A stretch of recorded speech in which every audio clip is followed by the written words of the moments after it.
Днес за любовта се говори като за легенда от минали дни, като за тайна, която не спори, като сенки в пожълтели страници сами.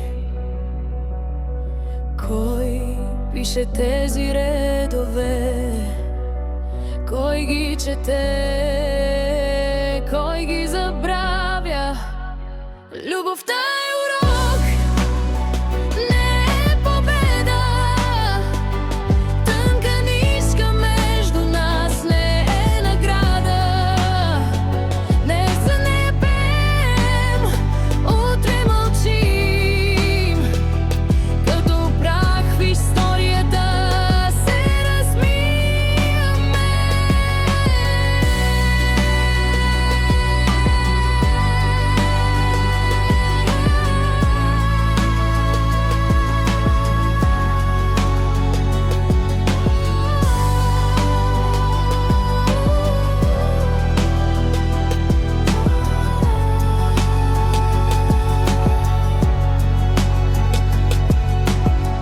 Пишем стихове на стените с теб, рисуваме сърца, които времето мие, но думите ни вятърът се отнася от тях.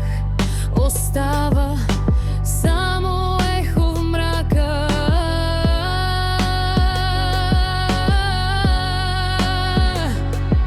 Любовта не е война, не е състезание, тя е мълчание след буря, тя е страдание, но също е утро, светло и ново, и с нея всяко начало е готово.